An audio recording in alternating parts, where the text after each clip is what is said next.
안녕하세요. 김성겸 목사입니다. 산돌 성경읽기 오신 여러분 환영합니다. 오늘은 창세기 13장에서 15장까지의 내용 살펴보도록 하겠습니다. 창세기 13장은 애굽에서 부자가 되어 가나안으로 돌아온 아브라함과 롯이 분가한 이야기가 나옵니다. 베델로 돌아와서 목축을 시작하는데 목초지는 좁고 가축은 너무 많아서 아브라함과 롯의 일꾼들이 종종 다투는 일이 일어납니다. 결국 아브라함은 가족의 평화를 위해서 롯과 분가를 하기로 결심합니다. 조카 롯이 이사할 땅을 먼저 선택할 기회를 주는데요. 일종의 양보를 한 거죠. 롯이 먼저 선택한 비옥한 지역은 저 멀리 사해바다 아래쪽에 소돔이라는 지역이었어요. 하나님이 약속하신 땅 바깥에 있는 곳입니다. 10절에 보면 롯이 보기에는 그곳이 에덴 동산 같고 애굽 땅 같다고 적혀 있는데 하나님 보시기엔 어땠을까요? 13절 말씀, 소돔 사람은 여호와 앞에 악하며 큰 죄인이었더라. 롯은 눈에 보기 좋은 것을 선택하는 어리석음을 저지르게 되는데요. 이 어리석음은 창세기 3장의 아담과 하와에서부터 시작됐습니다. 그렇게 롯은 떠나고 아브라함은 가나안에 남게 되죠. 사람들 눈에 보기 좋은 것보다는 하나님을 신뢰하고 샬롬을 택한 아브라함에게 하나님이 큰 복을 약속하십니다. 14절 15절 여호와께서 아브라함에게 이르시되 너는 눈을 들어 너 있는 곳에서 북쪽과 남쪽 그리고 동쪽과 서쪽을 바라보라. 보이는 땅을 내가 너와 네 자손에게 주리니 영원히 이르리라. 여기 자손이란 표현이 중요한데 그동안 아브라함이 조카 롯을 데리고 다닌 것은 단지 돌봐주기 위해서만은 아닙니다. 다 큰 어른을 왜 돌봐줍니까? 그런데 아브라함에겐 자녀가 없잖아요. 그러니까 조카 롯은 아브라함에게 어쩌면 수양아들이 될 수 있는 사람입니다. 나름 아브라함은 그런 의도가 있었을 거라고 생각이 들어요. 그런데 이젠 롯을 떠나보냈어요. 그냥 옆 동네로 이사간 게 아니라 가문이 분가를 한 겁니다. 그래서 아브라함이 더 이상 롯을 수양 아들을 삼을 일이 없게 된 겁니다. 아브라함이 자손을 낳고 그 자손이 복을 받으리라는 하나님의 약속을 믿는 행동이 롯을 떠나 보내는 것이었다고 이해할 수 있습니다. 그 믿음을 보신 하나님이 창세기 12장 2절의 복을 다시 확약하십니다. 16절 내가 네 자손이 땅의 티끌 같게 하리니 사람이 땅의 티끌을 능히 셀 수 있을진데 내 자손도 세리라. 다시 말해서 사람이 흑알갱이 다 셀 수 없는 것처럼 네 자손도 그렇게 셀 수 없을 정도로 많아질 것이다. 이런 말씀이 되겠습니다. 그런데 창세기 14장으로 가면 소돔으로 이주한 롯이 전란에 휩싸여서 동방에서 온 정복자들에 의해서 다른 소돔 주민들과 함께 포로가 되는 일이 벌어지고 맙니다. 1절에서 12절 사이에 그 전쟁의 전개가 자세하게 서술되어 있는데 거기 기록된 사건들은 모두 요단강 동쪽, 영어로 트랜스조르단이라고 하는 그 지방에서 벌어진 일들입니다.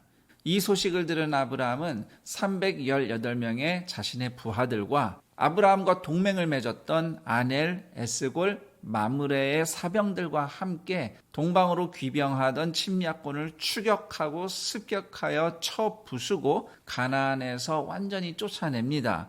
그리고 조카 롯은 물론이고 포로로 잡힌 주민들과 노략당한 모든 물건을 다 되찾아옵니다. 이 이야기에서 중요한 점 몇 가지가 있는데요. 우선 하나는 하나님을 향한 아브라함의 신실함입니다.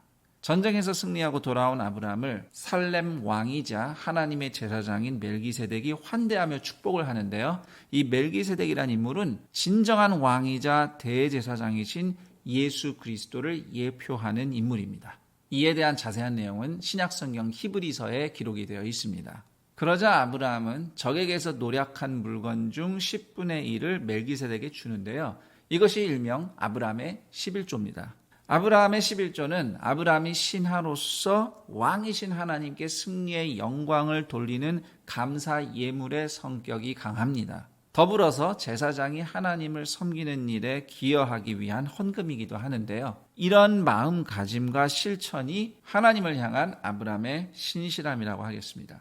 여기서 11조에 대해 좀 더 설명을 드려보도록 하겠습니다. 십자가 복음의 관점에서 11조는 안식일과 마찬가지로 예수 그리스도를 예표하는 그림자의 성격이 강합니다. 그래서 십자가 복음 아래에서는 11조가 율법은 아니에요. 그런데 하나님을 섬기는 일과 가난한 자를 돌보는 성도의 헌금 생활에 있어서 아브라함의 11조는 최소한의 모범이 되는 겁니다. 초대교회 예를 들면요, 그때는 성도들이 10분의 1은 제일 작게 드리는 거고요, 그 이상으로 심지어 모든 것을 다 드리며 함께 나누는 생활을 했습니다. 그러니까 초대교회 이야기에서는 11조 이야기가 나올 틈이 없어요. 11조는 작은 거예요. 그런 맥락에서 볼 때 11조는 성도가 하나님의 사역에 섬기며 또 가난한 이웃을 돌보는 헌금 생활의 기본적인 모범으로서 여전히 유익하다고 말하는 것이 마땅합니다. 두 번째로는 형제를 향한 아브라함의 신실함입니다. 아브라함이 롯의 생명을 구하기 위해서 자기 생명을 걸고 도운 것은 형제의 생명을 앗아간 가인의 죄악과 저주를 끊는 의미가 있다고 하겠습니다.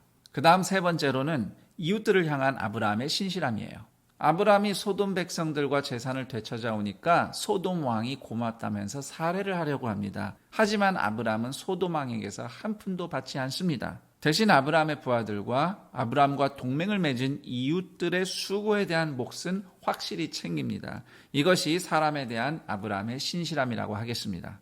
이처럼 하나님께, 형제에게, 이웃에게 신실한 아브라함에게 하나님께서 복을 약속하시며 언약을 맺으신 이야기가 창세기 15장에 기록되어 있습니다.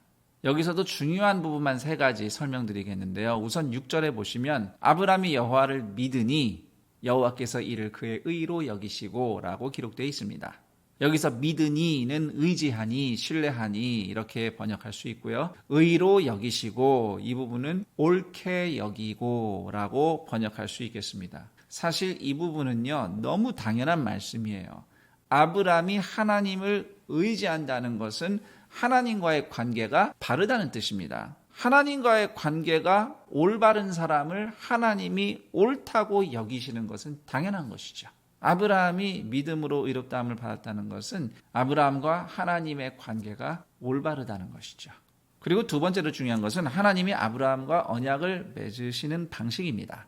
9절에 보면 암소, 암염소, 순양, 비둘기를 아브라함이 잡아서 반으로 쪼개고 펼쳐놓는 장면이 나오는데, 고대 중동에서는 언약을 맺는 당사자들이 각각 이렇게 쪼개진 동물들 사이로 지나갑니다. 한 번씩 지나가요. 그리고 어느 한쪽이든 이 언약 관계를 배신하면 이 동물들처럼 죽을 것이라고 맹세를 합니다. 이것이 그 당시 언약의 관습이에요. 그래서 언약이 히브리어로 베리트라고 하는데, 이 베리트는 바라트, 자르다라는 말에서 나온 단어입니다. 그런데 17절을 보시면 이렇게 쪼개진 동물들 사이로 불타는 횃불만 나타나서 지나갑니다. 이 횃불은 하나님을 상징하는 불인데요. 결국 하나님만 쪼개진 동물 사이로 지나가시고 아브라함은 지나가지 않습니다. 나중에 하나님과의 언약을 깨는 쪽은 인간이죠. 그렇다면 사람이 이 동물들처럼 죽어야 돼요. 그런데 창세기 15장에서 생명을 걸고 언약을 맺으신 분은 하나님뿐이에요. 그리고 정말로 사람이 죄를 지어 배신하고 언약을 깬 것 때문에 하나님이 그 생명값을 치르시죠. 그것이 바로 예수 그리스도의 십자가입니다.